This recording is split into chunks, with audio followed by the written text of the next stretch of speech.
Welcome back everyone. Today we are going to see how to read a simplex table.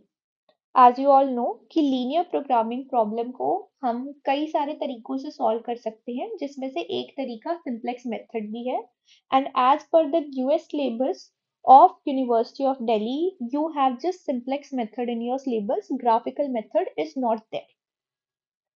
This video is specially meant for the students जिनके पास 11th और 12th class के अंदर mathematics नहीं थी.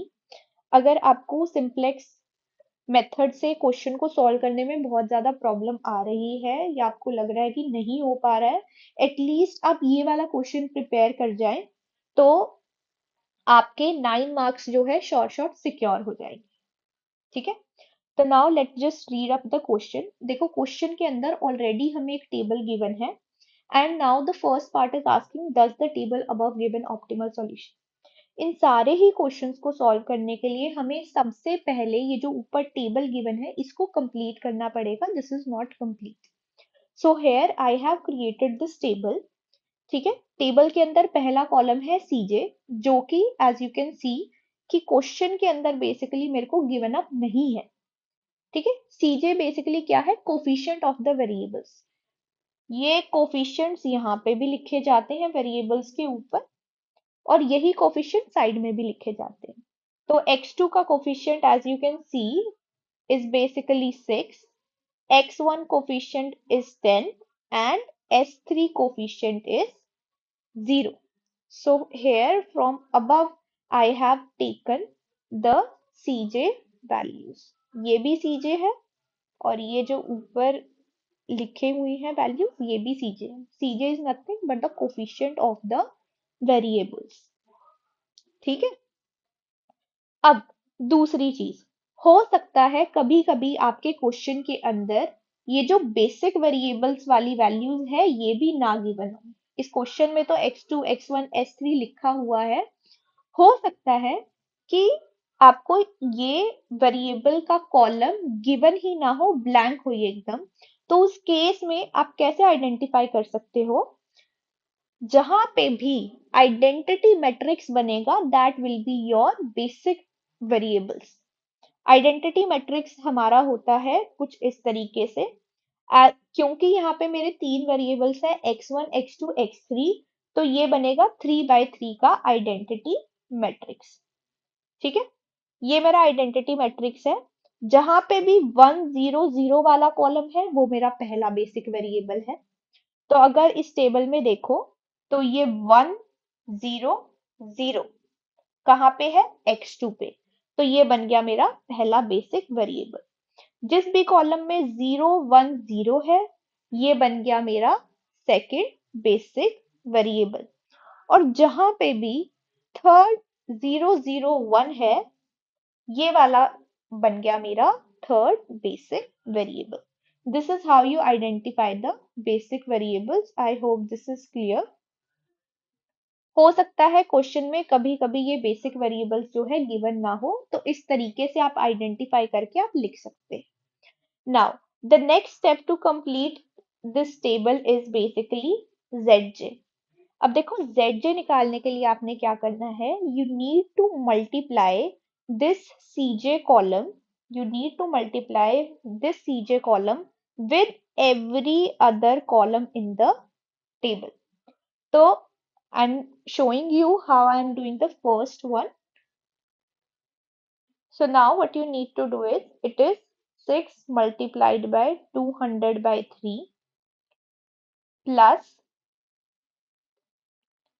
10 multiplied by 100 by 3 plus 0 multiplied by 100. All right. So you will be getting 400 plus 1000 by 3 here as zj, and if you further solve it, simplify it, it will become 2200 by 3. Similarly you do for x1, it will be 6 into, I'll show you here, 6 into 0 plus 10 into 1 plus 0 into 0. Okay, so you get a 10 here. Similarly, you go with the next column, you get a 6. You go with the other column, you get 5 plus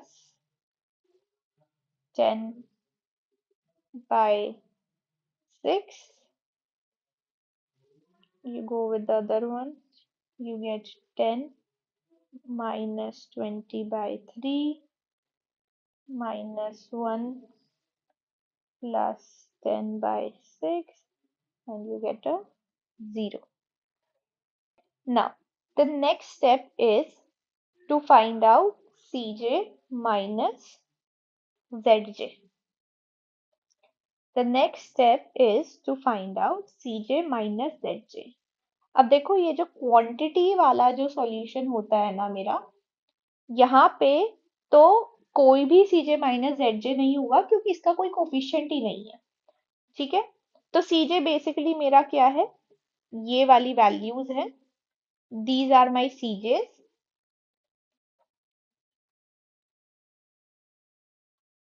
और Zj अभी मैंने calculate करा है यहाँ पे।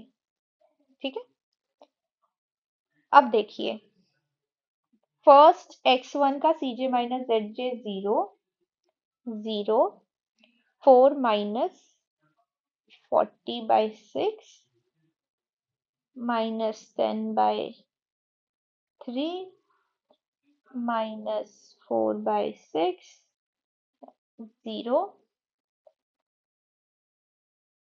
and if I further simplify it, so I will get minus 8 by 3.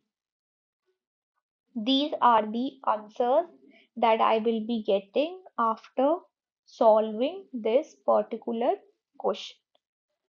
अब जब हम सिंप्लेक्स मेथड से क्वेश्चन को सॉल्व करते हैं तो हम क्या देखते हैं कि Cj माइनस Zj की सारी वैल्यूज जो है जीरो और नेगेटिव होनी चाहिए, और अगर ऐसा है तो then we say that my solution is optimal.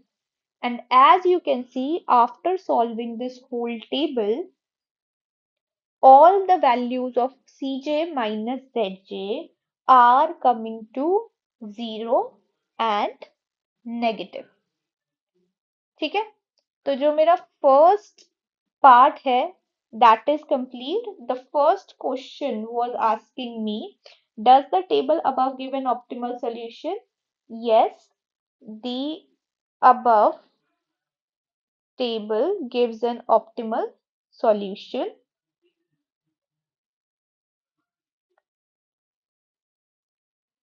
because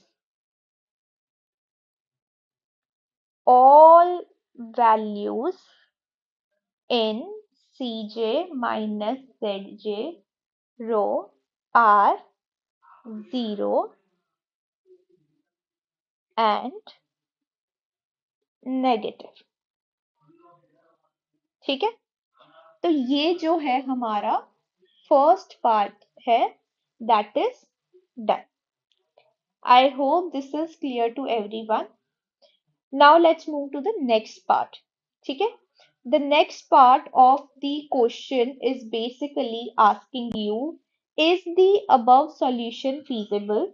ठीक है, तो इसका आंसर क्या होगा? Yes, the above solution is feasible because every optimal solution is a feasible solution. ठीक है, feasible solution और optimal solution में फर्क क्या है?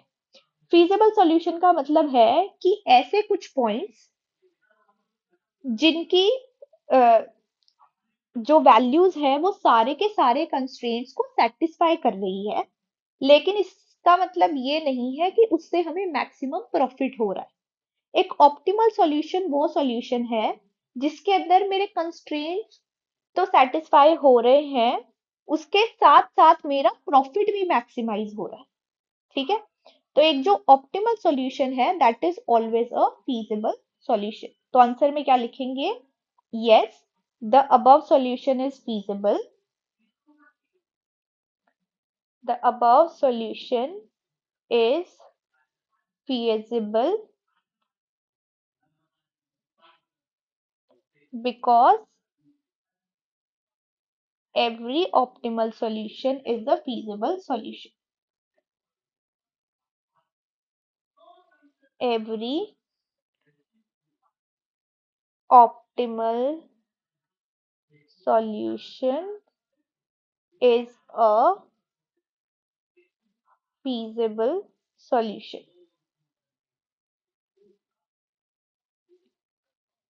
ठीक है, तो आपने अपने पेपर में भी इसी तरीके से करना है। आपने टेबल बनानी है and then one by one you need to write down the answers of these questions.